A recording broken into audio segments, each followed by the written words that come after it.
So sa inverse function guys, yung ginagawa lang naman kasi, kunyari ito muna yung pinaka basic. So meron kang f of x equals to 3x, let up yung, kung alam mo yung f of x equals to y, pares lang yan. So gawin mo siyang y equals 3x, then pagkatapos nyan interchange mo yung x and y. So ibig sabihin yung y magiging x, then yung x magiging y, then solve for y ka. Then, para makuha mo yung y, di-divide mo lang both by 3. Then, yung y natin magiging x over 3. So, ito na yung magiging inverse function mo. Pag chinek mo yan guys, magkakaroon ka dyan ng pag mag-check ka naman yan, dapat yung f of x is equals to x. Pag nag-checking ka. Hello, shout out daw sa kanya guys. Hishan. So kunyari nilagay natin yung 3. Pag chinek natin dapat ito sa checking. So pag chinek siya magiging f of x equals yung 3. Then i-copy mo lang yung inverse mo doon. Kumbaga magiging variable x may yung inverse. Then syempre ma-eliminate tong 3. Then yung f of x natin magiging equals to x. Ibig sabihin ganun siya chinecheck. Anyways, number 2 tayo. So what if yung given is 4x plus 2. So same process, para lang siyang inequality. Like para siyang equality. Like kung may plus, ilipat mo, then alam na natin yun. So magkakaroon tayo ng y equals 4x plus 2. Then interchange, then solve for y. Ibig sabihin may x minus 2 equals 4y to. Bakit? Kasi yung 2 mo dito lilipat mo sa kabilang side, so magpapalit siya ng sign. Then divide lang natin both by 4. So ibig sabihin makakancel yung 4, titira yung y, then x minus 2 over 4, or eto na yung inverse function natin. O diba hindi naman mahirap? Mahirap ba yan? Diba? So may space pa, lagay tayo ulit ng example. So let's say meron tayo another example. Like f of x equals x cube minus 1. Tandaan guys, kapag may squared, makakancel yun ng square root. Kapag cube naman, makakancel yun ng cube root. Then magkakaroon ka ng x cube minus 1. So interchange, then solve for y. So ibig sabihin magiging x plus 1 na to equals y cube. Shout out daw kay Lori Jane. So cube root mo lang siya both side para makuha natin yung variable y, kasi maka-cancel na yan. So magkakaroon tayo ng y, then magkakaroon ka ng cube root ng x plus 1. So ito yung magiging inverse function mo. Gets yun? Nagets mo that? So number 4 tayo. Pusin lang natin itong papel, sayang eh. Paubos na nga ni.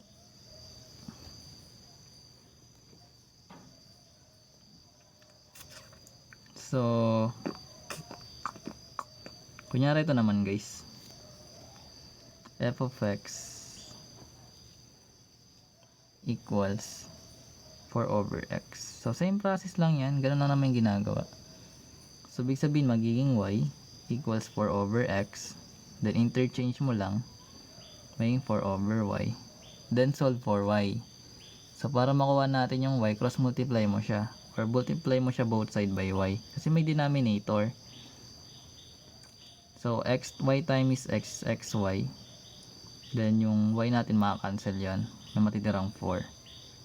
Then dahil lang kailangan natin is variable y, so i-divide mo to both by x para ma-eliminate. So magiging y equals 4 over x. Ito pa rin yung inverse mo. Lang galing.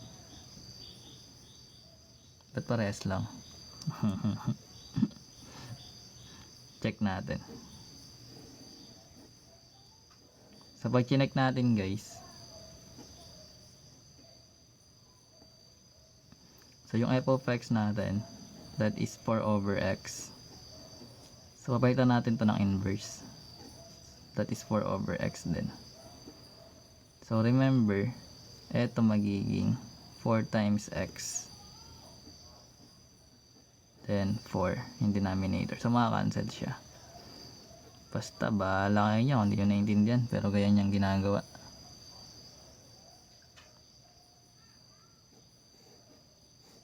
Sabihin tama. Next, wala pa to kasi tag-isa pa lang, wala pa tayong variable sa numerator denominator. So next natin number 5.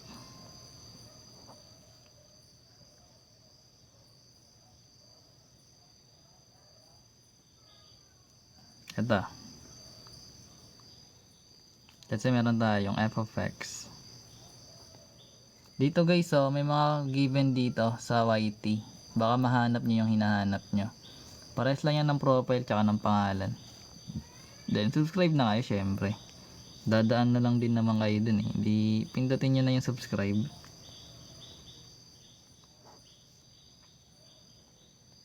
Paano pag ganito? Ito medyo tricky. Paulit daw po. Sino ba yan?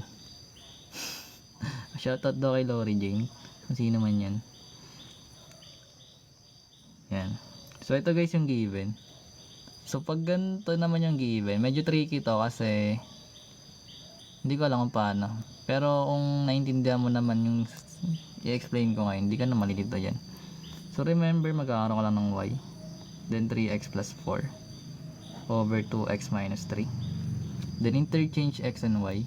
So magkakaroon tayo ng x equals 3y plus 4. Then 2y minus 3. Then sa case na to guys, katulad ng ginawa natin dito, di ba nag-multiply tayo both side by yung denominator. So ibig sabihin, multiply din tayo ng both side kung ano yung denominator. So that is 2y minus 3. Pero kung may variable, may number to sa baba or variables, kasama yun ha. Katulad ng ginawa natin sa ellipse kanina, natatakpan mo na lang naman yun. Pero sa case na to guys, pag multiply natin to, magiging 2y minus 3 times x yan. Sa kabilang side, makakancel to. So magiging 3y plus 4 na lang. Nasusundan mo, dot, ay dot. Nai-gets mo ba? Nandiyan ka pa ba? Tulog ka na yata eh. Bukas naman. Ay, nandiyan pa. Sigurado kayo ah. So, sa case na to, i-distribute natin yung x. So, gets mo naman pala eh. So, magkakaroon tayo ng 2xy, then minus 3x. Uy, thank you, Nat. Ano to guys? Inverse function. Patulog sa assignment, tulugan natin yan. Pwede naman tulugan yan eh. Then 3y plus 4. Then sa case na to guys, dahil may variable y tayo, kailangan natin yun pagsamahin. So magkakaroon tayo ng 2xy, then minus 3y. Then yung kabilang side, syempre, yung tirang mga times. Ano? Gusto pa natutulog? Mamaya. Yan na kami.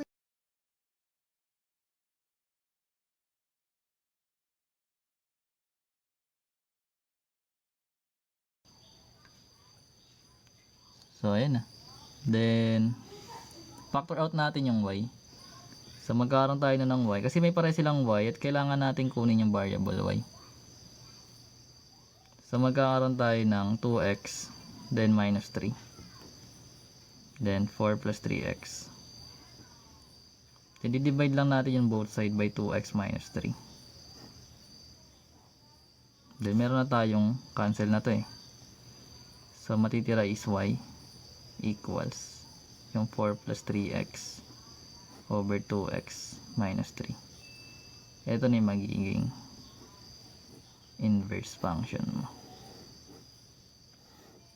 So ganun lang naman. Yung bottom line is wala. Hindi, ganun no, dali lang yun. Tingnan isa pinakamadali sa GenMat. Ayun lang yung concept niya. Madali lang yan guys.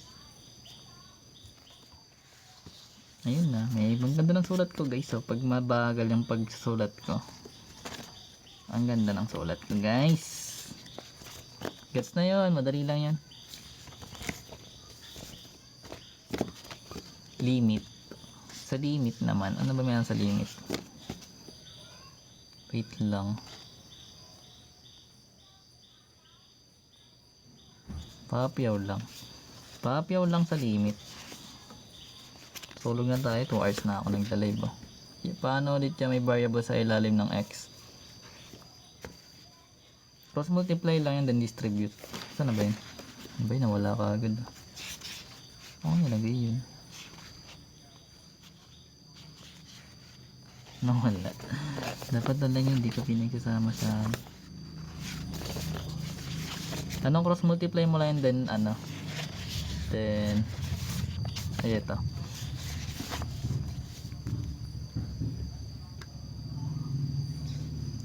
Kung cross, ano mo lang yun? Kung cross multiply,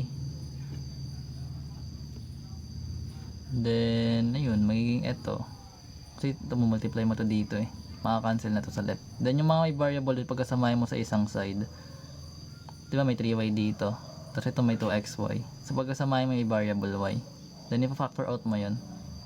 Syempre pag pinunta mo sa kabilang side, nagpapalit ng sign, alam na natin yun eh, yung ganun, nagka-transpose, so nagpapalit sila ng sign. So ibig sabihin yung 3y dito naging negative, then yung negative 3x naging positive. Then may parehas na y, lalabas mo yon. So magiging 2x yung matitira sa loob. Then 3 na lang sa kabila, or negative 3. Then kailangan mo cancelin yun kasi kailangan mo kunin yung y. So i-divide mo yun both side. Ayun lang naman yun, madali lang yun.